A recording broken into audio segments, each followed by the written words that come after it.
अस्सलाम वालेकुम। Faisalabad programme news night के साथ मैं हूं आपका मेज़बान मोहम्मद बिलाल डोगर। अब मुख्तलिफ़ मकातब फ़िक्र के मसाइल आपके सामने लेकर आते हैं, उनके हल को यकीनी बनाने के लिए हुकाम बाला तक वो आवाज़ पहुंचाने की एक कोशिश है जो हम जारी रखे हुए हैं। हम कहते भी हैं कोई सुने नहीं, लेकिन हम बोलते रहेंगे ताकि उन तक वो तमाम मालूमात पहुँचें जो शायद उनको स्टेक होल्डर के साथ ऑन बोर्ड बैठ कर मालूमात लेनी चाहिए। आज का जो मौजू है वो मखसूस एप्का के हवाले से है, जो सरकारी मुलाजमीन हैं उनके हवाले से। मुख्तलिफ़ जो शोबा ज़िंदगी के सरकारी दफातर हैं उनके अंदर काम करने वाले वो मुलाजमीन हैं जो कि असल किसी भी दफ्तर की जान होती हैं। मैं किसी भी बड़े अफसर और अफसरान शाही की बात नहीं कर रहा, बल्कि उन अफसरान की बात कर रहा हूँ जो कि असल अफसरान कहलवाने के लायक होने चाहिए। 10 जून को वफाकी हुकूमत बजट पेश करने जा रही है। अब मुझे तो ये भी लग रहा है अभी 10 से भी ये डेट आगे जा सकती है, क्योंकि 6 से 10 पे गई है, 10 से ही आगे जाएगी। और इन्हीं की तारीख के पीछे पीछे एप्का भी लगी हुई है कि जब आप अनाउंस करेंगे तो आप उधर बजट अनाउंस करेंगे, अपोजिशन तो आपका गहरा तंग करेगी, लेकिन साथ ये सरकारी मुलाजमीन भी आपको इस्तकबाल करने के लिए असम्बली के बाहर मौजूद होंगे, धरना देंगे, सिर्फ इसलिए कि इनके मुतालबात जो हैं वो ये सामने रखें, क्योंकि इनके मुतालबात माने नहीं जा रहे। इन्होंने बेशुमार रैलीज़ की, एहतजाज किए। गवर्नमेंट्स आती हैं जाती हैं, मुतालबा जूँ के तू हैं। गवर्नमेंट आसान हल ये तलाश करती है, कभी स्कूलों को प्राइवेटाइज़ कर दें, कभी हस्पतालों के अंदर जो आपके एक्सरेज हैं या आपकी जितनी भी सिटी स्कैन है, MRI है, उसको प्राइवेटाइज़ कर दें, उसको आउटसोर्स कर दें। फिर हेल्थ का सिस्टम लाया जाता है, उसे आउटसोर्स कर दें। यानी कि अपने काम को आसान कर कर प्राइवेटाइजेशन की तरफ बढ़ता हुआ एक पूरा मंसूबा है, जहां स्टील मिल और PIE नहीं बल्कि इन अदारों की तरफ पहले हाथ साफ़ किया जा रहा है। हमारे साथ एप्का के नुमाइंदगान मौजूद हैं। सबसे पहले उनसे आगाज़ करूँगा। अस्सलाम वालेकुम जी। वालेकुम अस्सलाम। आप एप्का के अपना नाम बता दें और अपना ओहदा बता दें। इम्तियाज़ अहमद ततला जी, ये हमारा इधर बना हुआ। पहले तो मैं अगीगा का प्रेसिडेंट हूँ यहाँ पे, दूसरा हमने यहाँ पे मुलाजमिन इत्तेहाद बनाया हुआ है, उसका मैं चेयरमैन हूँ फैसलाबाद में। अच्छा तारा साहब, अगला सवाल ये है, बुनियादी मसाइल इस वक्त आप लोगों के क्या है, क्यों आखिरकार धरना देना चाह रहे हैं? कौन सी ऐसी बातें हैं जो गवर्नमेंट या इक़्तिदार में बैठे लोग नहीं सुनते आपकी? महंगाई तो सर रोज़ बरोज़ बढ़ रही है। जो यहाँ के हालात हैं मुल्क पाकिस्तान में, रोज़ देख लें आप महंगाई कहाँ जा रही है, चीज़ों के रेट कहाँ पे जा रहे हैं। लेकिन हम ये नहीं कहते कि हमें जो जैसे महंगाई बढ़ रही है हमारी वैसे ही पे बढ़ाई जाए। हम ये कह रहे हैं कि जो दूसरे सूबे हैं, मिसाल के तौर पे KPK है, सिंध है, बलूचिस्तान है, जो वहाँ की जो तनख्वाह है वो हमें मिलनी चाहिए। फिर ये दूसरा ये है कि हमारा लीव इनकैशमेंट का सबसे बड़ा मसला है, जिस टर्म ऑफ कंडीशन में हम भर्ती हुए हैं ये भी गवर्नमेंट ख़त्म कर रही है। हम कह रहे हैं कि हम उम्र को उस हिस्से में हैं, अब हमारी जो ये रिटायरमेंट है ये बहुत करीब है। ये इसकी वजह से हम परेशान हैं कि हमने घर जाके क्या करना है। बच्चे हैं हमारे भी, उनकी शादियों का क्योंकि बहुत सारे रिटायर हुए बैठे वो देख रहे हैं हमारी तरफ की गवर्नमेंट क्या कर रही है। गवर्नमेंट जो है वो टस से मस नहीं हो रही, इसलिए हमने प्रोग्राम बनाया था। अब पूरा पाकिस्तान एक पेज पे है। हमने ये धरने दे के अपने मशवरे कर के यहाँ तक ले आए हैं कि ये अब कोई यूनियन नहीं है, अब एक ही प्लेटफॉर्म है सभी मुलाजमिन का और एक ही पेज पे हम सब लोग हैं। और इंशाल्लाह ताला उस वक्त तक हम एक रहेंगे जब तक हमारे मुतालबात पूरे नहीं हो जाते। अच्छा दादा साहब, अगला सवाल का जवाब ये दे दें कि कौन कौन से मुलाजमिन आपके साथ स्केल के शामिल हैं और कौन कौन से डिपार्टमेंट के मुलाजमिन? ये अभी तो जी 1 से लेके 22 तक के मुलाजमिन का ये लीव इनकैशमेंट का हाँ, वो तो है सबका, ठीक है ना जी। हमारे लेकिन वो आपके साथ बैठते हैं रिटायरमेंट के बाद बैठते हैं, पहले नहीं बैठते? बैठे हुए हैं, अब बैठे हुए हैं। ये 17 ग्रेड के, 18 ग्रेड के, 19 ग्रेड के लोग, ये प्रोफेसर हजरात अब हमारे साथ हैं। वो कह रहे हैं कि ठीक है, जो बड़े ब्यूरोक्रेट्स हैं, ब्यूरोक्रेट देखे, ब्यूरोक्रेट जो असल पॉलिसी साज है। नहीं, वो पॉलिसी साज की तो हम बात इसलिए नहीं करते कि अगर वो हमारे साथ तो आ जाए ना तो मसला उनका भी हल हो जाए। आने से पहले ही हल हो जाएगा, उन्होंने हल करना। देखिए, हम जब भी तनख्वाहें बढ़ती थी पीछे, आप देखें ना, आज से 7-8 साल पहले की बात है, जब तनख्वाहें बढ़ती थी तो उनकी ज़्यादा बढ़ती थी हमसे, हमारी कम बढ़ती थी। लेकिन फिर हम अल्लाह का शुक्र अदा करते कि नहीं यार ठीक है, चल इनके ग्रेड ज़्यादा है, इनकी उस हिसाब से बढ़नी है, हमारे ग्रेड कम है, हमारी उस हिसाब से बढ़नी। लेकिन हमें तो उन्होंने कट ऑफ कर दिया ना ब्यूरोक्रेसी ने। अब ब्यूरोक्रेसी चाह रही है कि ये तो मार दिए जाए ना, जो इनका जो ये मुलाजमिन ले रहे हैं, जितना भी मुलाजमिन है 14, 15, 18, 20 लाख, 23 लाख के करीब गालबन है इधर पंजाब में, पाकिस्तान में। तो ये देखें कि 30 लाख को वो कहते हैं कि 30 लाख को ना दें हम, ये जो है तो ये इनका काट के तो हम जो है वो दे रहे ना, गवर्नमेंट पे बोझ नहीं आएगा तो गवर्नमेंट भी हमसे राजी, इसलिए हमें कुछ दे नहीं रहे। शोबा कौन कौन से सरकारी दफातर हैं? ये सरकारी दफातर हेल्थ हमारे साथ है, महकमा नहार हमारे साथ है, ये अयूब सर्च हमारे साथ है, ये महकमा तलीम है। कोई ऐसा नहीं अब रह गया कि जो हमारे साथ ना हो। FDA है, वासा है। अब तमाम मुलाजमीन जो हैं वो एक पेज पे हैं अल्हम्दुलिल्लाह। पूरा पाकिस्तान अब एक पेज पे है। अब हमारे जो जरदारी साहब हैं, सदर प्रेसिडेंट हैं मुल्क पाकिस्तान, वो कह रहे हैं कि मैंने 2 सूबों की बनानी है पेना, एक सिंध की एक बलूचिस्तान की। क्या वो मुल्क पाकिस्तान के प्रेसिडेंट नहीं है? क्योंकि इत्तेहाद में उनके पास तो 2 ही सूबे हैं। 2 सूबे हैं ना, प्रेसिडेंट तो वो पूरे पाकिस्तान के हैं ना। इस तरह ये जो वज़ीर आज़म साहब हैं, फिर वो ये कह दें कि हमने ये इधर बनानी है, पंजाब की बनानी है क्योंकि ये पंजाब के हैं। मुझे एक बार एक मीटिंग में बुलाया था कि जी आप एहतजाज ना करें। मैंने कहा जी ठीक है, मैं एहतजाज नहीं करते। उसने कहा कि मुझे आप ये कर दें, मुझे सेटिस्फाई कर दें आप कि आपका मसला क्या है, तो मैं आपको एहतजाज की इजाज़त दे दूँगा। मैं नाम नहीं लेना चाहता उनका ना। तो मैंने कहा जी कि सूबा पंजाब जो है वो सबसे ज़्यादा रेवेन्यू दे रहा है दूसरे सूबों से, और सबसे कम तनख्वाहें सूबे पंजाब की हैं। बाकी तमाम सूबों के हमसे बढ़िया। हम कहते हैं कि तफरीक ख़त्म कर दें बस। जो स्केल 1 है वो इधर का भी स्केल 1 है और सेक्रेटरीट का भी स्केल 1 पे तनख्वाह मिलनी चाहिए। आप तफरीक ख़त्म कर दें, हम राजी हैं। उसने कहा आप एहतजाज करें। बिल्कुल सही। मैं आगे बढ़ूँगा। एक दोस्त और, अस्सलाम वालेकुम। आप कौन से डिपार्टमेंट, अपना नाम होता बता। मैं मोहम्मद शफीक खान मेरा नाम है। मैं महकमा इरीगेशन में Pakistan irrigation employees power unit CBA का सीनियर वाइस प्रेसिडेंट हूँ और अगीगा का वाइस चेयरमैन हूँ डिवीज़न फैसलाबाद। ठीक हो गया। अब ये एक बात कर रहे थे, बल्कि मुझे तो फिर वही नज़र आया इनके जुमले से कि जैसे इस वक्त वज़ीर आला KP के अपने बिजली के मसले पर बिल्कुल 2 टोक अंदाज में एक उन्होंने फैसला स्टैंड लिया था।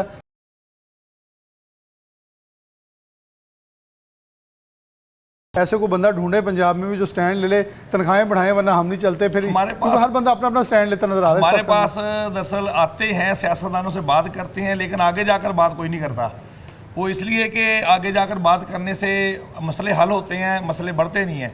लेकिन इन्होंने हमारे महकमे में 1 था 4 स्केल की 4000 सीटें ख़त्म कर दी। ये इन्होंने गिनार हुकूमत आई है, गई थी जो पीछे, उन्होंने इसलिए मांगी थी, वैकेंसी पोजीशन मांगी थी भर्ती करने के लिए। हमारे अफसरान ने दी हैं, वो जाके वापस उन्होंने वैलिश कर दी हैं फाइनेंस डिपार्टमेंट में। हमारे महकमे में नहरों पे अब है ही नहीं, 2-4 बंदे ही रह गए हैं एक नहर पे, कोई बंदे ख़त्म, तादाद ही ख़त्म हो गई है। और लीव इनकैशमेंट और पेंशन हमारा ज़ाती और अपना ज़ाती हक़ है हमारे मुलाजमीन का। जब हमारे मुलाजमीन रिटायर होते हैं तो 1 तो 4 स्केल, ये 4 स्केल या इससे ऊपर 1 तो 22 स्केल हम अगीगा के प्लेटफार्म से कर रहे हैं। ये जो कोशिश कर रहे हैं वो उन्होंने ख़त्म कर दी है सब कुछ। जो हम इंतज़ार करते थे कि यार हमारा ये बढ़ जाएंगे, हम रिटायर होंगे, हमारे मुलाजम से बच्चों का कोई बना देंगे कारोबार वगैरह, और जो हमारी तनख्वाहों में 100% इजाफा भी किया जाए। और जो देखो हमारे मुलाजमों को 1200 से 1500 रुपया हाउस रेंट मिलता है। आप बताएं, अब किसी गाँव में भी 1200-1500 पे घर किराए पे नहीं मिलता।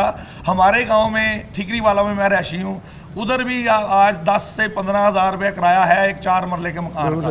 और जो कन्वेंस अलाउंस है, आप बताएं, अब मैं ठीकरी वाला से आता हूँ तो 100 रुपया किराया लगा के इधर आता हूँ, 100 रुपये किराया लगा के वापस चला जाता हूँ। और देखो ये मतलब हाउस रेंट। लेकिन शफीक साहब, ये तो किराया वो लगाएंगे ना जब यहाँ कोई सरकारी बस चलेगी, यहाँ तो पब्लिक ट्रांसपोर्ट ही नहीं है। ये आप कहेंगे मैं 250 का तेल डलवा गया था। हाँ चलो ये भी कह लो, मोटरसाइकिल पे आ जाते हैं, मतलब इतना तेल लग जाता है, तेल भी वो 300। पब्लिक ट्रांसपोर्ट फैसलाबाद में है ही नहीं ना। पब्लिक ट्रांसपोर्ट तो बिल्कुल ही नहीं है। वो पैसरे तक एक चली थी फैसलाबाद से, वो भी मतलब 110 बसों का मरियम नवाज ने ख्वाब दिखाया, अल्लाह करे वो भी आ जाएंगे। वो भी चलो किसी का तो भला होगा ना जी, हम ना होंगे तो कोई और तो होगा, हमारी बच्चे तो होंगे ना हमारे मुलाजमों के। बात ये है। और ये जो है कन्वेंस लॉस और लीव इनकैशमेंट जो मसला बार बार पेश आ रहा है, बहुत सारे मुलाजमीन बेचारे 1 से 22 तक रिटायर होकर बैठे हैं, वो परेशान बैठे हैं। अब क्या बनेगा, मतलब कोई रिटायर होने वाले हैं और ये इन्होंने मतलब फार्मूला 3 सालों का लगा के, और ये भी बात आ रही है कि 62 साल कर देंगे हम सरकारी मुलाजमीन की उम्र।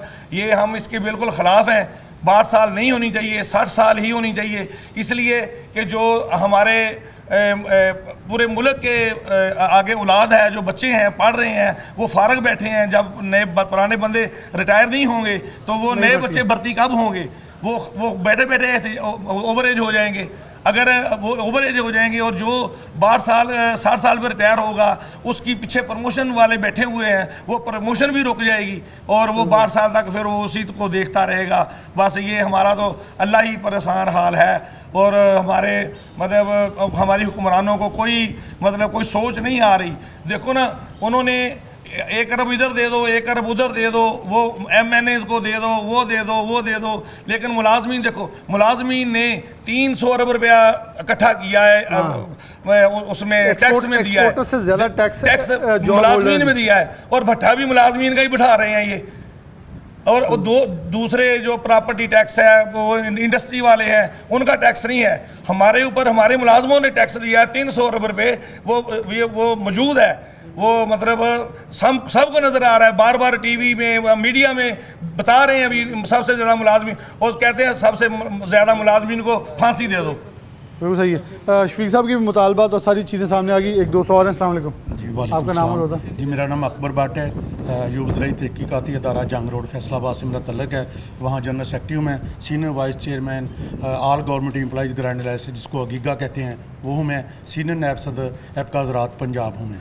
आप मुतालबात क्या लेके जा रहे हैं, क्योंकि दो दोस्तों ने बड़ा ब्रीफली मसाइल और इश्यूज़ हाईलाइट कर दिए, अब हल की तरफ आएंगे, और क्या गवर्नमेंट की तरफ से इतने एहतजाजों के बाद कोई राब्ता हुआ, किसी प्लेटफॉर्म पे बैठने का हुआ, डेडलॉक कहाँ लगा हुआ है? सर, डेडलॉक की बात नहीं है, हम तो एक देखें जो ये मुलाजमीन होती है ना, ये हुकूमत का ही एक होती है रीढ़ की हड्डी जिसको कहते हैं, इदारों में लगा लें, हुकूमत के बैक पे काम करने वाले हम लोग हैं। अब काम करने वाले लोगों को दीवार के साथ लगाया जा रहा है। अब पीछे थोड़ा सा जाएं तो जब हमारी तहरीक चली है पिछले साल, बहुत बड़ी तहरीक चली है, और उसमें अपना इन्होंने मरीम नवाज साहब ने निगरान दौर अपने उन्होंने हमें बुलाया, हमारी क़यादत को, और कहा कि आप हमारे लिए दुआ करें, हमारी हुकूमत आएगी, आपके इशूज़ जो हल कर दिए जाएंगे।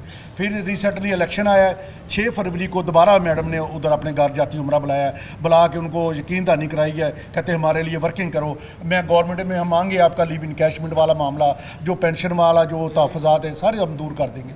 अब देखिए जुल्म और नानसाफ़ी की इंतहा है, तब वो वज़ीर आला पंजाब की। लेकिन गुस्सा तो ये होगा ना कि आप लोगों ने वो अक्सरियत नहीं दी। सर देखिए, हम ड्यूटी करते हैं, इलेक्शन ड्यूटी करते हैं, हमारे घर में जो वो बच्चे हैं वोट देते हैं वो, ठीक है ना, हम अपना जो हमारे वो रिस्पॉन्सिबिलिटी है गवर्नमेंट देती है, हम उस पर अमल करते हैं, काम करते हैं हम। तो ये फिर हमारे साथ जुल्म क्यों है? ये एक मुल्क दो दस्तूर वाली बात है, कहीं नवाजा जा रहा है, बेपनाह नवाजा जा रहा है, और कहीं ये कहते बोझ है। हम बोझ कैसे हैं सर? वज़ीर आज़म साहब जो हैं अपने स्टाफ को तो 24 अरब रुपए का वो बोनस देते हैं, पैकेज देते हैं, तो हमारे जो हमें जो सैलरी मिल रही है वो वही एक बोझ है, पेंशन मिली वही एक बोझ है। ये कैसे बोझ है? एक दोस्त ने ग्रुप में पोस्ट लगाई थी, ये जो पंजाब असम्बली इसको प्राइवेट कर दिया जाए। देखिए ना कि लोग कहाँ तक सोशल मीडिया जा रहे हैं। तो ये क्यों एक मुलाजमीन को, अब जो अदारे हैं किसी भी मुल्क में चले जाए आप, कोई मुल्क कहता है अदारे बोझ है? कोई नहीं कहता सर। अब ये जैसे हमारे भाई ने बात की है कि क्लास 4 की जो लोग हैं, तो ये हमारे बहुत बड़ा अदारा है, आप आते रहते हैं, यूबर सर्च में भी देखा कितना फील्ड वर्क है हमारा। अब वो हमारे बेलदार जो हैं वो वहाँ पर काम करते हैं, जो फील्ड स्टाफ है वो है ही नहीं है वहाँ पर। अब वो DPR डेली पे जो पेड पे लोग वहाँ पर भर्ती लगाए जाते हैं, उनका भी गवर्नमेंट बजट नहीं देती, वो भी बेचारे वो 2-2, 4-4, 6-6 महीने के उनकी जो दिहाड़ियाँ हैं वो पेंडिंग पड़ी है। तो ये जुल्म की इंतहा है। अब जो फोरम है, अब एपका का फोरम नहीं है sir, all government employees grand alliance बन चुका है, जिसमें हर कैटेगरी शामिल है, हर डिपार्टमेंट, हर यूनियन, हर एसोसिएशन उसमें शामिल है। और अल्हम्दुलिल्लाह जो आपने तहरीक हमारी पिछले साल देखी आपने, एक छोटे छोटे कस्बे में हज़ारों लोग बाहर निकले। अब ये उस तहरीक की तरफ हमें लेके जा रहे हैं दोबारा, क्योंकि इन्होंने वादा कोई वफा नहीं किया है। और अब हम बजट पर इस्लामाबाद में इनको दिन में तारे नज़र आएंगे इंशाअल्लाह ताला, और हम अपना हक लिए बगैर वहाँ से वापस नहीं आएंगे। ये जो प्राइवेटाइजेशन ये बना रहे हैं, इदारों को बेच रहे हैं। अब एक स्कूल है या कोई भी है, बच्चे मेरे गरीब आदमी सफ़ेद पोश लोगों के बच्चे वहाँ फ्री पढ़ रहे हैं, बुक्स फ्री थी, सारा कुछ। अब ये एक ठेकेदारों के हवाले कर रहे हैं, तो ठेकेदार तो ज़ाहिर है वो तो कमाई करेगा, ठीक है। अब ये कमाई की तरफ जा रहे हैं, ये अब ये नहीं कर रहे कि अब मुलाजमीन को या आवाम को कुछ सहूलत दें।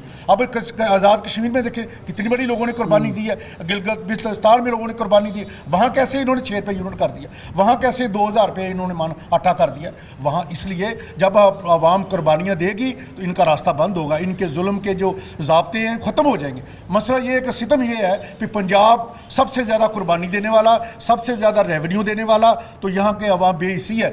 हमारी आवाम में भी, कौम में भी, मुलाजमीन में भी उस बड़ी तादाद में निकलते नहीं। सर कुर्बानियाँ देनी पड़ती, जब आप कुर्बानियों की तरफ आएंगे तो फिर आपका वो इमेज बहाल होगा, फिर आपका वो एक नाम होगा, फिर ये लोग फ़िरौन जो लोग वक़्त के फ़िरौन हैं, ये अपना सोच समझ के कोई फैसला करेंगे। कभी किसी गरीब के ऊपर वार नहीं, हम गरीब लोग ही हैं, हम सफ़ेद पोश, हम हाथ नहीं फैला सकते, हम मेहनत करते हैं, अपनी ड्यूटी करते हैं, तो ये हम किधर जाए? हम किधर जाए सर?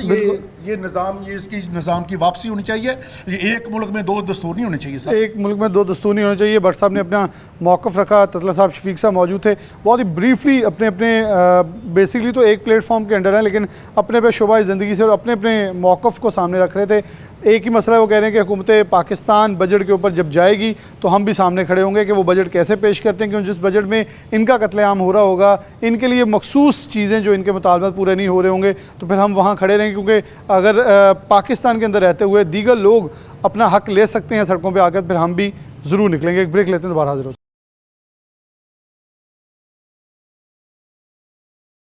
वेलकम बैक नाज़रीन, दोबारा से प्रोग्राम के अंदर शामिल कहते हैं। सरकारी मुलाजमीन हमारे साथ मौजूद हैं, महकमा और उनके इशूज़, उनकी तरफ दोबारा बढ़ते हैं, उनसे बात करते हैं। अस्सलाम वालेकुम जी, आपका नाम और जी, कौन से डिपार्टमेंट से? Education department. क्या इस वक्त आप मुद्दा लेके हमारे पास आए हैं कि क्या इश्यूज़ आप हाईलाइट करना चाहते हैं? क्योंकि बेशतर आपके रहनुमाओं ने चीज़ें असर नो सारी रख दी, लेकिन आप स्पेसिफिक किसको हाईलाइट करेंगे? असल ये जो निजकारी वाला मसला चला है ना, हमारा तो ज़्यादा कंसर्न इसके साथ है। तो हम तो नहीं कर सकते कि मरियम बीबी जो है ना कोई ऐसा स्टेप लेंगी, लेकिन उन्होंने ले लिया। जो है मरियम औरंगज़ेब भी हैं और इसमा जो है बुखारी भी हैं, माशाल्लाह काफ़ी मैच्योर हैं, तो ऐसा मशवरा वो दे तो नहीं सकती, क्योंकि फैसिलिटीज़ जो है ना होने के बराबर थी इन स्कूलों में जहाँ जो है ये निजकारी वाला इन्होंने मामला किया है। एक टीचर है और बच्चे जो है उनके पास 200, 250, 300 बच्चा, कैसे वो जो है ना उसको सर्वाइव कर सकता है? तो पहले असातिज़ा की कमी पूरी करके दो हमें, और जो बेसिक जो है हमारी जो है नीड्स हैं वो पूरी कर दो, उसके बाद रिजल्ट हमसे लो। अगर हम ना दे तो फिर हमें जो है ना कहें। अब देखिए जो जितने हमारे मेजर स्कूल जितने भी हैं, वो बड़े बड़े स्कूल्स हैं, वो बड़े अच्छे रिजल्ट दे रहे हैं, और इस वक्त आपके जितने भी बड़े महकमे हैं उन तमाम के अंदर इन स्कूलों से पढ़े हुए बच्चे गए। क्यों गए हुए हैं? जब फैसिलिटीज़ पूरी थी उस वक्त सर्वाइव कर रहे थे। अब जो है 5-6 साल से तो भर्ती ही नहीं हुई। रिटायर जो है ना वो लोग हो रहे हैं अपनी रूटीन के हिसाब से, और आप कह रहे हो कि उन्हीं के जो है जो आपके पास रिटायर होने के बाद जितने टीचर्स बचे हैं, एक बंदा 7-7, 8-8 पीरियड जो है वो कंटिन्यूस पढ़ा रहा है। कैसे जो है ना वो वाला रिजल्ट दे देगा जो कि सिर्फ 4 या 5 पीरियड के बाद देने वाला? तो बहुत सारी चीज़ें ऐसी मैं तो तवक्को नहीं कर सकता कि जिस तरह देखें ना, हमजा शहबाज साहब आए थे, उन्होंने टीचर्स की बात मानी और फौरी तौर पर तमाम उनके ढाक जो थे वो एडजस्ट कर दिए। फिर ये हमारा लास्ट जो हुआ था लाहौर में, उसमें मरियम बीबी के कहने पर वो एहतजाज ख़त्म हुआ था, वरना एहतजाज तो बड़े अरूज पर था। तो हम तो मरियम बीबी से ये तवक्को करते हैं कि इंशाल्लाह ये असातिज़ा के मसाइल को सुनेंगी, ना सिर्फ सुनेंगी बल्कि और भी बहुत सारे ऐसे अदारे गवर्नमेंट के बनाकर उनकी फैसिलिटीज़ को भी पूरा करेंगी, क्योंकि ये वो वाहिद अदारा है जो गरीब बच्चों के लिए है। यहाँ इनके बच्चे तो नहीं पढ़ते ना, बच्चे तो हमारे पढ़ते हैं या गरीबों के बच्चे पढ़ते हैं। ठीक है, अगर ये भी दुआ दूसरों को दे दिया गया, एक स्टेज ऐसी आनी है कि ये स्कूल नहीं रहने, ये सारे के सारे कमर्शियल अदारे बन जाने, जहाँ दुकानें बन जाने, जहाँ प्लाजे बन जाने, हर चीज़ का खात्मा कर देंगे चलो। क्योंकि आपने देखा है बहुत सारे ऐसे कमर्शियल अदारे जो हैं हो चुके हैं जिन्होंने। सूबाई वज़ीर तलीम कहते हैं कि उस्ताज़ा के बच्चे नहीं पढ़ते सरकारी स्कूलों में, उन्होंने बहुत बड़ा एलिगेशन लगाया। अल्हम्दुलिल्लाह हमारे बच्चे हमारे ही स्कूलों में पढ़ते हैं, हमसे ही पढ़ कर गए हैं। ठीक है, और जब हमारे बच्चे हमारे स्कूलों में पढ़ रहे हैं तो दूसरे ज़ाहिर है लाजमी बात है कि हमारी तरफ आएँ कि हाँ बता दें MPMNS के कितने बच्चे हैं। उनके नहीं पढ़ते, मैं इसी तरफ लेके जाना चाह रहा था। ये दूसरे जितने हमारे जो है ब्यूरोक्रेट्स हैं उनके कितने बच्चे इन स्कूलों में पढ़ते हैं, उनकी तो तालीम ही अलग है ना, उनके तो बस सेशन भी अलग है। वो DPS को सरकारी कह लेते हैं, लेकिन उनके उस्ताज़ा को कभी भी ना डेंगी पे लगाया जाता है, ना वोटिंग पे लगाया जाता है, ना लल्ले तलल्लों पे लगाया जाता है, वो बड़ा महफूज रहता है। मेरी बात जो है ना वो समझ ले के अपनी मैंने खुद कर दिया था, क्योंकि उनका एलिगेशन बहुत बड़ा ये होता है। एक पूरे साल के अंदर जो है ना कौन सी ऐसी ड्यूटी है जो हमारा उस्ताद नहीं कर रहा, उसके बावजूद वो 8 पीरियड पढ़ा कर, और हमारे बहुत सारे फिर असातिज़ा ऐसे थे कि जो टाइम से पहले स्कूल आकर उन बच्चों को, ताकि उन बच्चों की पढ़ाई का हर्ज ना हो, वो 0 पीरियड लगा कर पढ़ाते रहे हैं। तो भाई असातिज़ा जो है वो कमिटेड हैं और वो कभी भी अपनी ड्यूटी से जो है ना वो लापरवाह नहीं हुए। उन्होंने हमेशा जो है जो उनके फ़राइज़ हैं उनको समझा है, ना सिर्फ समझा बल्कि बच्चों की तरबियत करके भी दिखाई। तरबियत भी करके दिखाई। अस्सलाम वालेकुम, आपका नाम? हाफिज़ नजफ़, कौन से department? General secretary education rights commission और महकमा तलीम से मेरा ताल्लुक़ है। अच्छा, आप एजुकेशन राइट्स हैं, तो मैं आपसे एक बड़ा बुनियादी सवाल करना चाहता हूँ, मेरे माइंड में बड़ी देर से है। मैं कभी बाइट भी किसी से बात करता हूँ या स्कूल प्राइवेट कर रहे हो, बड़ा चंगा कर दे, ये सरकारी टीचर केड़ा पढ़ाते हैं, ये एक मिथ या एक कॉन्सेप्ट बना दिया है सरकारी स्कूल्स के उस्ताद के ख़िलाफ़।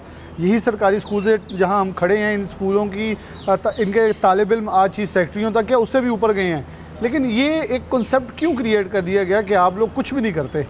अच्छा, ये आपने देखा होगा जब गवर्नमेंट एक जहन बना लेती है ना कि मैंने इस इदारे को नाकाम करना है, तो वो उस इदारे को नाकाम करने के लिए बहुत सारे ऐसे मसाइल क्रिएट कर देती हैं कि जो बेसिक हमारा टीचर्स का फ़र्ज़ है ना वो पढ़ाना है, उसके अलावा बाकी सारे काम टीचर से लिए जा रहे हैं। फॉर एग्जांपल महकमा तलीम एक ऐसा इदारा है जो बाकी इदारों का काम भी कर रहा है, जो सब कुछ कौन करता है कौन सिर्फ से पढ़ाने इदारे के हैं, अलावा। महकमा शुमारियात है उनका काम वो भी महकमा टीचर्स कर रहे हैं।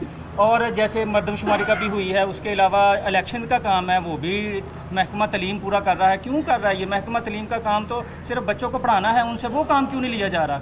आप डेंगू की तरफ आ जाएँ, डेंगू का काम महकमा हेल्थ की तरफ डालें ना, उनका काम है सेहत को कंट्रोल करना, सेहत के मसाइल को हल करना, वो भी असातिज़ा से काम लिए जा रहे हैं। असातिज़ा से हर वो काम लिया जा रहा है जो उनकी ज़िम्मेदारी नहीं है सिवाय पढ़ाने के, क्योंकि असातिज़ा का बुनियादी काम पढ़ाना है, उनके अलावा बाकी सारे काम उनसे लिए जा रहे हैं। जब असातिज़ा अपने काम पर फोकस नहीं करेंगे तो कैसे वो सारे मसाइल हल होंगे? अब आपने ये बात की है कि जी टीचर्स के बच्चे भी सारे इधर ही पढ़ते हैं, गवर्नमेंट स्कूलों में ही पढ़ते हैं। अगर क्योंकि हमारा जो तलीम का मेन स्टेप है ना वो ये है इंग्लिश मीडियम है और उर्दू मीडियम है। गवर्नमेंट इसको इंग्लिश मीडियम को प्रमोट कर रही है, उसकी मेन वजह ये है गवर्नमेंट के जितने भी एलीट क्लास है उनके बच्चों ने तो बाहर चले जाना है, वो यहाँ पे कुछ अर्सा पढ़ते हैं, जब वो रिटायरमेंट हो जाते हैं वो फैमिली समेत बाहर शिफ्ट हो जाते हैं, इसीलिए वो इंग्लिश मीडियम नहीं ख़त्म कर रहे। उर्दू मीडियम आ जाएगा तो उनके बच्चों को उर्दू मीडियम पढ़ना पड़ेगा, तो क्योंकि वो फिर बाहर जाके सर्वाइव नहीं कर सकेंगे, इसलिए वो उर्दू मीडियम ख़त्म नहीं हो रहा। उर्दू मीडियम यहाँ पे मुकम्मल तौर पर नाफिजुल अमल हो, जिससे हमारा टीचर भी सर्वाइव करे और हमारे बच्चे भी कुछ आगे सीखने को मिले उनको। बहुत शुक्रिया, मैं आगे बढ़ूँगा। हमारे साथ और साथ और दीगर लोग मौजूद हैं। अस्सलाम वालेकुम। फ़ारूक भाई, आप कंप्यूटर टीचर्स को भी बड़े रिप्रेजेंट करते रहे, बहुत सारे आपके साथ प्रोग्राम किए हैं, आज दोबारा से आपके पास हाज़िर हुए हैं। मसाइल ही हैं और ये हल नहीं होते। अब आप लोगों ने 10 तारीख का ऐलान किया है कि पहले 6 का ऐलान किया था, क्योंकि आप लोग वफाकी गवर्नमेंट के पीछे लगे हुए हैं कि वो बजट को आगे लेके जा रहे हैं, आप उनके पीछे पीछे भाग रहे हैं। क्या कहाँ तक आपको लगता है कि हुकूमत को घुटने टेकने तक मजबूर कर देंगे? आज़ाद जम्मू कश्मीर में तो लोग कामयाब हुए हैं, KPK के वज़ीर आला कामयाब हुए हैं, आप लोग कब कामयाब होंगे? बड़ी लंबी जदोजहद चल गई है। ये वाहद जद्दोजहद है जो अवामी जद्दोजहद है, जो तलबा की है, जो गरीब लोगों की है। इसमें असातिज़ा के मफादात नहीं है, इसमें गरीब के बच्चे की पढ़ाई का मसला है।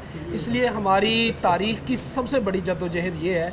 हमने अक्टूबर में ये जद्दोजहद शुरू की थी जब हमारे स्कूलों को मुस्लिम हैंडलर्स के हवाले कर रहे थे, जिसके अंदर हमारी गिरफ़्तारियाँ हुई, हम जेलें काटी, हमने तकरीबन पंजाब के तमाम तालीमी अदारे बंद थे, तलबा वालिदैन समेत सारे सड़कों पर थे, और हुकूमत ने उस वक्त फ़ैसला किया कि हम आपके मसाइल हल करेंगे। मरीम साहिबा के कहने पर हमने उसको मौखर किया उस प्रोग्राम को।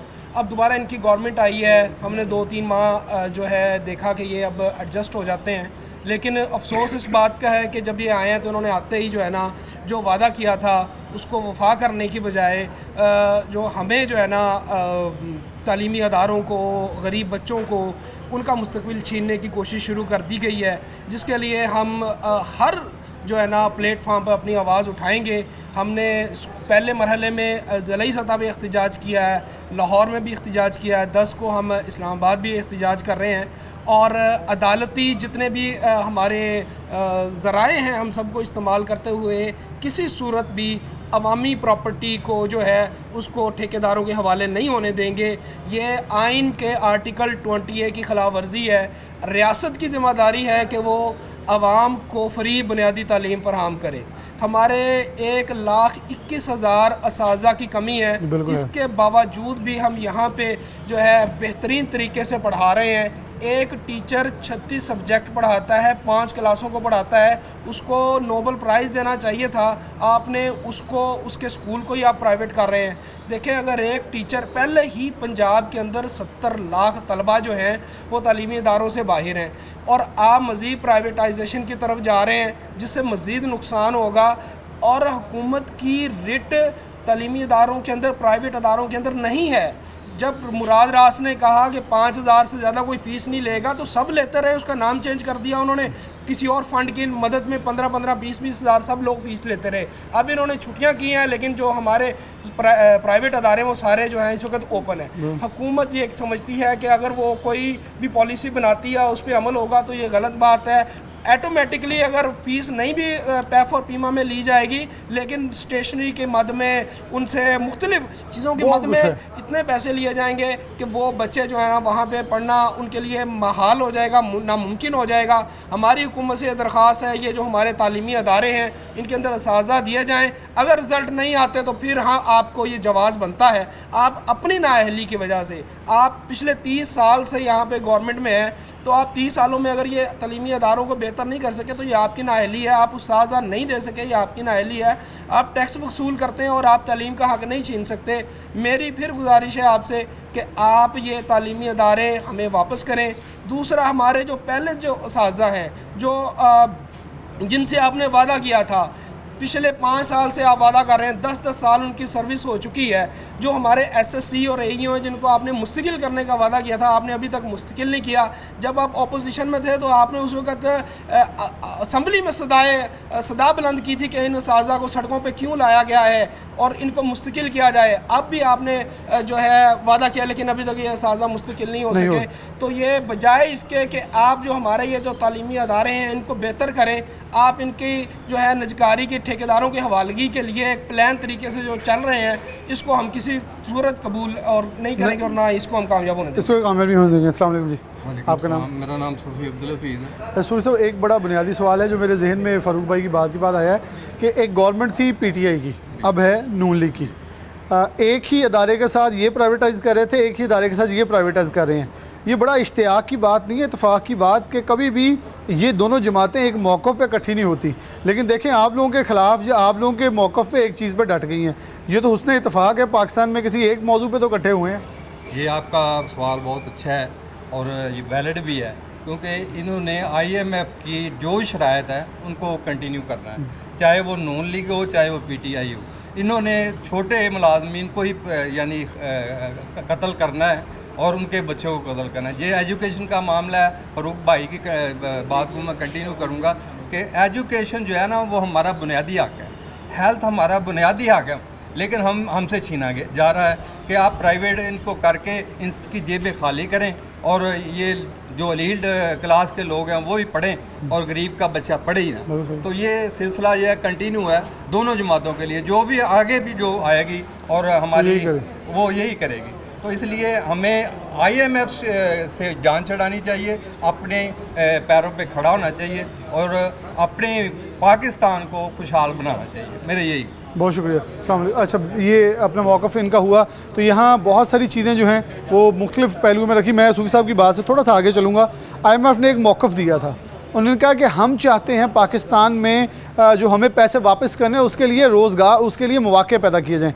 और मेरे ख्याल में IMF एक ऐसा बहाना बना के हमारे सामने रख दिया जाता है कि कोई भी स्टेप लिया जाता कह दिया जाता है ये IMF की शराइत थी। ये एक ऐसा भोंडा मजाक पाकिस्तानी की आवाम के साथ मेरे ख्याल में जब से अब IMF का लेटेस्ट काम चल रहा है उसके अंदर चलाया जा रहा है, क्योंकि आवाम इस पर बेवकूफ़ बन रही है और ये बना रहे हैं। मेरे ख्याल में ये सवाल अब IMF को भी क्लियर कर देना चाहिए कि आपका मौक़िफ़ पहले भी यही था, जो आपने पहले दिया था, हमें तो वो याद पड़ता है कि ऐसी कोई चीज़ नहीं है जो आप करें, क्योंकि जितनी भी टॉप हरारकी है उसकी ना तो तनख्वाहें रुकती हैं, ना उसके अंदर कुछ ना कुछ उधर और कुछ रुक रहा है। फाकी अदारों में चले जाएँ, रेलवे वाले रोज़ मुलाजमीन एहतजाज कर रहे हैं 1.5-2 साल से कि उनकी तनख्वाह लेट आती है, 2-2 महीने नीचे लग के आती है। लेकिन कभी भी ऐसा नहीं हुआ कि 17 ग्रेड से ऊपर किसी भी ऑफिसर की तनख्वाह रुकी हो। हाँ, रिटायर होने के बाद उनको ज़रूर ख्याल आता है कि अब लीव इनकैशमेंट और दीगर चीज़ें जो हैं वो दूसरों की तरह हमारी भी रुकी हैं, लेकिन फिर भी कुछ ना कुछ दोस्त बैठे सिफारिशें करवा के अपना कुछ निकाल लेते हैं, लेकिन मरता वही है जो दर्जा चहारम का मुलाजिम है। एक ब्रेक, दोबारा हाजिर होता है। वेलकम बैक नाज़रीन, दोबारा से प्रोग्राम के अंदर खुशामदीद कहते हैं। आखिरी हिस्से की तरफ बढ़ेंगे। हमारे साथ सरकारी मुलाजमीन मौजूद हैं, उनसे गुफ्तगू का आगाज़ करते हैं। अस्सलाम वालेकुम, आपका नाम? अच्छा मुदस्सिर साहब, आप क्या कहते हैं कि बहुत सारे मसाइल दीगर दोस्तों ने रखा है, आप मसलों की क्योंकि एक लंबी फहरिस्त है, कौन सा मसला है जो रहता है जो आप समझते हैं कि ये भी हल होना बहुत ज़रूरी है? सर मेरे ख्याल में एक जो मेजर मसला हमारी कम्युनिटी के साथ आ रहा है ना, वो ये है कि कुछ लोग जो दोस्त हैं ना वो BS की बुनियाद पे भर्ती हुए थे। ओके। और हमारा जो एजुकेशन सिस्टम है इसमें अभी तक जो पॉलिसी बनी हुई है वो यही है कि जिन लोगों ने BSc की हुई है 2 साल, उनको प्रमोशन का हक़ मिल जाता है, लेकिन जो लोग BS करके आए हैं उनको प्रमोशन का कोई हक़ नहीं। तो 4 साल पढ़े उन्हें कोई हक़ नहीं? उनको कोई हक़ नहीं है। और दूसरी बात, कुछ अजूबे हैं हमारे महकमा तालीम में वैसे सारे। बिल्कुल बिल्कुल। और जो दूसरी बात है वो ये है कि जो लोग कंप्यूटर साइंस करके आए हैं ख़ास तौर पे, इनका कोई कैडर नहीं बना हुआ। मिसाल के हाँ, ये बड़ा पुराना मसला है। 2016 से भर्ती हुए हैं एज PST। अगर मैं थोड़ा सा खुल के बताऊं तो हर महकमे के अंदर जब मुलाजम भर्ती होता है उसको पता होता है कि यार एट द एंड जो है ना, जब रिटायरमेंट का टाइम आएगा मैं इस स्केल तक जा सकता हूँ। लेकिन एक टीचर वाहद कम्युनिटी है जो मेरे स्कूल के अंदर पर्सनली 2-4 टीचर ऐसे हैं, 3 टीचर उनमें से अगले साल रिटायर हो रहे हैं। वो EST भर्ती हुए, 30 साल EST सर्विस की और EST रिटायर हो रहे हैं अगले साल, उन्हें रिटायर हो जाना। यानी कि कोई प्रमोशन का प्रॉपर स्ट्रक्चर नहीं है। जो जिन लोगों ने BSc 2 साल की होती है उनको प्रमोशन का टाइम जल्दी आ जाता है, लेकिन जिन लोगों ने आर्ट्स के साथ पढ़े हैं या जो लोग कंप्यूटर साइंस पढ़े हुए हैं, इनका प्रमोशन की बारी है ही नहीं, या तो आएगी नहीं या फिर वल्लाह आलम कोई मुआवजा हो जाए। चलिए, आप कंप्यूटर के टीचर हैं, आपसे एक बुनियादी सवाल थोड़ा सा इस टॉपिक से हटके नहीं है बल्कि इससे मुमासिल रखते हैं। पाकिस्तान में IT जितनी तेज़ी से तरक्की करी, आपको लगता है हम बहुत तेज़ तरक्की कर रहे हैं? क्योंकि हमारा हमसाया मुल्क जो है इसी एक सर्विसेज के ऊपर कुछ 100 अरब से ज़ायद डॉलर्स की बरामद करता है सर्विसेज, और हम अभी 1-1.5 लाख डॉलर तक पहुँचे। उसमें भी सोशल मीडिया का किरदार ज़्यादा है, IT बहुत कहीं पीछे है। सर IT पीछे होने की वजूहात भी हमारे अपने ही लोग हैं। मतलब ये आगे तो क्या, ये बराबर भी नहीं चल पा रहे। क्योंकि आप तो अभी तक सरकारी स्कूलों में what is mouse, what is keyboard, how to on a computer पढ़ा रहे हैं, और वो वहाँ CSS पता नहीं मतलब कौन कौन सी लैंग्वेज उन्हें पहले पढ़ा देते हैं। सर बात ये है, देखिए ना, एक बच्चा जो है स्टार्ट से कंप्यूटर ले रहा है ना, उसको आप शुरू से ही प्रोग्रामिंग लैंग्वेज की तरफ तो नहीं ले जा सकते। यानी कि स्टार्ट तो आपको यहीं से करना पड़ेगा कि what is mouse, what is keyboard वगैरह, उसको स्टार्ट कैसे करना है। लेकिन एक्चुअल मसला ये है कि हमारा जो सिलेबस है वो अप टू द मार्क नहीं है। वो बहुत सारा पीछे चीज़ों को लेके चल रहा है जो आजकल ऑब्सोलीट होती जा रही है। जब बच्चा मार्केट में आता है पढ़ डिग्री लेने के बाद, उसको पता चलता है जो मैं पढ़ के आया हूँ वो मार्केट में कहीं है ही नहीं, वो तो ख़त्म हो चुका है। और यानी कि हमारा जो सिलेबस है उसको रिवाइज़ होना चाहिए, और जो सिलेबस रिवाइज़ करना है ना, वो मेरे ख्याल से जो फ्रेश लोग हैं, जो मार्केट के अंदर बैठे हुए हैं, जो इंडस्ट्री में काम कर रहे हैं, उनको लेके जो है ना सिलेबस हमारा डिज़ाइन होना चाहिए, ताकि बच्चे जो है जब वो पढ़ के फारिग हों तो उनको पता हो कि हमारी मार्केट के अंदर भी यही चीज़ें चल रही हैं, हम इसके साथ फेमिलियर हैं। बहुत शुक्रिया। अस्सलाम वालेकुम। आपका नाम? Mumtaz Shabbir, finance secretary PACT Faisalabad. अच्छा, आप कौन से मुतालबात सामने रखेंगे? सर, हमारा जो मेन मुतालबा है कि कंप्यूटर साइंस की एजुकेशन बच्चों के लिए लाजमी है। आजकल दौर ही कंप्यूटर का है। हमारे स्कूल्स में lab up to the mark नहीं है। तमाम जो मैं अब एलिमेंट्री हेड हूँ, हमारे किसी एलिमेंट्री स्कूल में कंप्यूटर लैब है ही नहीं। तो बच्चों को अब 6, 7, 8 की जो हमारा न्यू कोर्स है बड़ा अप टू द मार्क का है। बच्चों को पढ़ाने के लिए हमारे पास जो है, जब तक हमारे पास फैसिलिटीज़ नहीं होगी हम बच्चों को कैसे पढ़ाएंगे। अब तो जितना मोबाइल आम हो गया है या सिस्टम आम हो गए हैं, लोग जब बच्चा स्कूल में आता है वो आपसे ज़्यादा उस वक्त होता है कि जो आप पढ़ा रहे हैं उससे पहले तो उसे मोबाइल पर ज़्यादा चीज़ें मालूम होती हैं। पर अनफॉर्चुनेटली हमारे जो गवर्नमेंट स्कूल के बच्चे हैं वो थोड़े से इस मामले में पीछे हैं। बिल्कुल सही है। ये हमारे बच्चे जो हैं बहुत से मतवसत तबके से ताल्लुक़ रखते हैं, गरीब घरानों से हैं, जो बिल्कुल गरीबी की सतह के ऊपर हैं। यहाँ तक कि हमारे मिनिस्टर साहब जो हमारे स्कूलों के साथ जुल्म कर रहे हैं, वो आज आके इन बच्चों को और इनके वालिदैन को भुगतना पड़ेगा। वो किस तरह भुगतेंगे कि इनको अपनी तालीम छोड़नी पड़ेगी। 20 रुपये फ़ीस नहीं दे सकते। आप यकीन मानेंगे कि हम लोग अपनी जेब से बच्चों की फ़ीसें खुद पे करते हैं। उसके बावजूद जो है बच्चे जो हैं वो, उनके वालिदैन जो इतने वो गरीब हैं कि उनको स्कूल तक नहीं आ सकते। बच्चों के पास कपड़े नहीं है पहनने के लिए। पिछली गवर्नमेंट में ना यास्मीन राशिद साहिबा हेल्थ मिनिस्टर बनी थी और डॉक्टर्स की ख्वाहिश थी कि कोई डॉक्टर मिनिस्टर आए। जी जी। अब आप लोगों की भी ख्वाहिश थी कोई पढ़ा लिखा आए, अब आपको फ़ौरन क्वालिफाइड मिले हैं, थोड़ा बर्दाश्त करें, कुछ अच्छा तो लेके आएंगे। वो मिले हैं, पर उनकी जो पॉलिसीज़ हैं वो उनके लिए हैं जिनको वो नवाज रहे हैं। हमारे गरीब बच्चों की तरफ कोई नहीं देख रहा। ये हमारे साथ है, हमारे इन बच्चों के साथ जुल्म है। हम लोग अक्टूबर से लेकर अब तक इसी चीज़ के पीछे लगे हुए हैं। ये खुद तो एक हैं पर हमें जो है उन्होंने बांटा हुआ है हर हिस्से में। बिल्कुल, बहुत शुक्रिया। हमारे साथ आगे दोस्त मौजूद। अस्सलाम वालेकुम। आखिर पे आपसे ख़त्म चाहूँगा, मैं चाहूँगा लेकिन अपना तारुफ ज़रा तफसीलन करवा दें, फिर मैं आपसे सवाल जो। मोहम्मद काशिफ भट्ट, तर्जुमान, Punjab government school association of computer teacher. Bhatt साहब, आपसे बड़ी तफसील से गुफ्तगू होती रहती है। अब आप 10 तारीख को जा रहे हैं, क्या मुतालबात फाइनल लेके जा रहे हैं? कुछ आपने अपने पास रखे हुए हैं आखिरी जुमले कहने के लिए? और फिर मैं आपसे ये पूछूँगा कि किस हद तक अब ये एहतजाज जा सकता है, हुकूमत को मनवाने के लिए कौन से तरीके इख्तियार किए जाएंगे? एक तो जी लाहौर में एहतजाज हमने कर लिया जिसमें पेंशन, ग्रेजुएटी वगैरह, अदारों की निजकारी वगैरह, इस हवाले से एक टोकन एहतजाज था। अब इसका फ़ाइनल मरहला जो है वो 10 जून को बजट के तौर पर वहाँ पे हम पेश करेंगे। सारे यहाँ से पूरे पाकिस्तान में जो है गीगा के प्लेटफार्म से लोग वहाँ पे इकट्ठे हो रहे हैं। मुतालबात तो बहुत सारे हैं, इसमें मेन हमारे अदारों की निजकारी है, इसमें पेंशन, लीव, उसमें जो कटौती हो रही है, उसके अलावा जो महंगाई में ये इजाफ़ा हो चुका है, तनख्वाहों में इजाफ़ा नहीं हो रहा, और दीगर इसमें बहुत सारे मुतालबात जो हैं वो हमारे इसमें शामिल हैं। मैं इसमें आपका ये जो मसला है ये पहले भी हम काफ़ी दफ़ा डिस्कस कर चुके हैं कि महंगाई है, ठीक है, वो गवर्नमेंट की ज़िम्मेदारी है, उसमें अपने मुलाजमीन को कंपलसेट करना है। इसमें देखें कि हमारे कोई भी मुतालबा जो है ना अभी तक चाहे पीटीआई की हुकूमत थी और चाहे ये नॉन लीग की, हम भी बहुत उम्मीद लगा के बैठे हुए हैं इस गवर्नमेंट से भी। हमदर्दियाँ, क्योंकि गवर्नमेंट एम्प्लाई हैं तो हमारी हमदर्दियाँ जो भी गवर्नमेंट आएगी उसके साथ बिल्कुल सही। तो हम एज ए गवर्नमेंट एम्प्लाई उम्मीद रखते हैं कि हमारे ये लीव इन कैशमेंट के मामले जो हैं ये भी हल होंगे, तनख्वाहों में जो इजाफा है महंगाई के हिसाब से वो भी इजाफा होना चाहिए, और दीगर प्रमोशंस के जो इशू आ रहे हैं हमारे, यानी आप देखें कि आप 13,000 स्कूलों को प्राइवेट कर रहे हैं, इसका मतलब है कि आप कम से कम 53 से 57,000 सीटें जो हैं वो ख़त्म कर रहे हैं। बजाय आपने लोगों को भर्ती करना, आप वो सीटें ख़त्म करने के यानी कि चक्कर में पड़ गए हैं। तो एक तो ये नुकसान है। दूसरा ये प्रमोशंस, जैसे कंप्यूटर टीचर्स के हवाले से कि 2004 में हमारा पहला बैच भर्ती हुआ और 2024 आ गया, 20 साल गुजर गए हैं और हमारा जो टीचर कंप्यूटर टीचर जिस स्केल में भर्ती हुआ था अभी तक वो उसी स्केल में मौजूद है। किसी किस्म की कोई प्रमोशंस नहीं है, कोई किसी किस्म के यानी कि सर्विस रूल्स जो हैं अभी तक अपग्रेड नहीं हुए। लैब्स हैं वैसी की वैसी पड़ी हुई हैं, 2004 की लैब 2009 का बैच आया वही लैब है, कोई कंप्यूटर टीचर नया भर्ती नहीं हो रहा। EST के मसाइल उसी की उसी जगह पे खड़े हैं, उनकी कोई प्रमोशंस नहीं है। SST की कोई प्रमोशन नहीं है। कंप्यूटर लैब्स जो हैं वो बेकार हो चुकी हैं, पुराना सिस्टम है उसको अपग्रेड नहीं किया जा रहा। उसमें जो लैब इंचार्जेज़ हैं कुछ थोड़े से हैं, उनको अपग्रेड नहीं किया जा रहा और नए दिए नहीं जा रहे। तो ये मसाइल जो है ना ये बहुत ज़्यादा जो है ना वो बढ़ गए हैं। तो हम 10 जून को जा रहे हैं जी उधर, वहाँ पे पार्लियामेंट हाउस के सामने, वहाँ पे हम एहतजाज करेंगे इस हवाले से अपने मुतालबात की मंजूरी के लिए। गवर्नमेंट को चाहिए कि इनको सीरियस ले, कि आप देखें ना कि जो भी गवर्नमेंट आती है सारा मुद्दा जो है ना वो डाल देते हैं IMF के ऊपर, कि IMF के जो है ना IMF के हवाले से हमें ये प्रॉब्लम्स का सामना करना पड़ा है। लेकिन ये देखें कि ये अवाम ने अगर आपको वोट दिया है, आप इक़्तिदार में आएँ तो आपका काम है, बुनियादी काम है कि आपने इन मसाइल को हल करना है। और सब ये तो वैसे बड़ा सादा सी बात है, जिसने पैसे दिए हैं उसने लेने हैं। वो आपको कहता है मुझे तरीके बताओ कहाँ से लेने हैं। आप अपने खर्चे नहीं कम करते, आप वो कहते थलियों छुरी फेरनी शुरू करती है। तुसी अपने अखराजात थोड़ा सा स्क्वीज़ करें। मेरे ख्याल में IMF भी राजी हो। IMF ये कहता ही नहीं है कि आप किसी पे हमला करें, वो तो इसलिए कहता है क्योंकि आप अपने अखराजात नहीं कम करें। यानी सिर्फ एक दिन के अंदर कितने करोड़ कितने अरब का सिर्फ सरकारी गाड़ियों में तेल डल जाता है, जो शाहाना अंदाज है। जी बिल्कुल आपकी बात ठीक है कि गवर्नमेंट को चाहिए कि अपना अखराजात जो है ना उनको कम किया जाए, और ये मेरे ख्याल में करना भी चाहिए। सुनते नबी भी है अपना जितनी बंदे का यानी कि चादर है उतने कदम बंदे को जो है वो अपने फैलाने चाहिए। तो ये गवर्नमेंट को इस पर अमल करना चाहिए। लेकिन ये अगर गवर्नमेंट चाहे तो ये मसाइल मेरे ख्याल में इतने बड़े मसाइल नहीं है जिनको आप हल नहीं कर सकते। प्रमोशंस है ना, अब मैं हूँ अगर यानी कि हमें 17 की सैलरी मिल रही है, हमारे जो EST कंप्यूटर साइंस हैं वो 16 की सैलरी ले रहे हैं, तो आपने तो सिंपल उसको अपग्रेड करना है। गवर्नमेंट का तो 1 रुपये का खर्चा भी नहीं है। अगर मुझे आज वो 17 स्केल अपना दे देते हैं बतौर हेड या बतौर SS कंप्यूटर साइंस, अगर हमें प्रमोशन मिलती है तो हम सैलरी तो पहले वही ले रहे हैं, आपने सिर्फ पोस्ट को अपग्रेड करना है।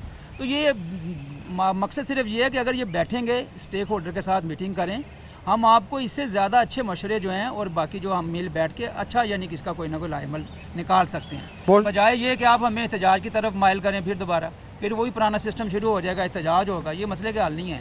ये मसले का हल नहीं। भट्ट साहब बहुत शुक्रिया आपका वक्त देने के लिए। तमाम दोस्त हमारे साथ प्रोग्राम के अंदर मौजूद थे और अपनी मुतालबात, अपने इश्यूज़, अपनी दिल की गुबार सब ने निकाल के सामने रखा। गवर्नमेंट कहाँ खड़ी हैं, क्या कर रही हैं और क्या चाहती हैं। मेरे ख्याल में पंजाब गवर्नमेंट वफाकी गवर्नमेंट के लिए एक लंबी फहरिस्त है जो कि लेके इस वक्त मुख्तलिफ सरकारी महकमों के मुलाजमीन हमारे साथ मौजूद थे और वो ये कह रहे थे किसी का प्रमोशन का इशू है, किसी की लीव इनकैशमेंट है, किसी की भर्तियों का मसला है। ऐसे मसाइल हैं जिस पे हमारे सरकारी दफातर आवाम को ये दिखाए जाते हैं कि काम नहीं करते, लेकिन एक बंदा 10 बंदों का काम करे तो डेफिनेटली काम के अंदर आपको फ्लॉज नज़र आएंगे और यही यहाँ नज़र आ रहा है। इसी के साथ प्रोग्राम न्यूज़ एंड से इजाज़त दीजिए। अल्लाह हाफ़िज़।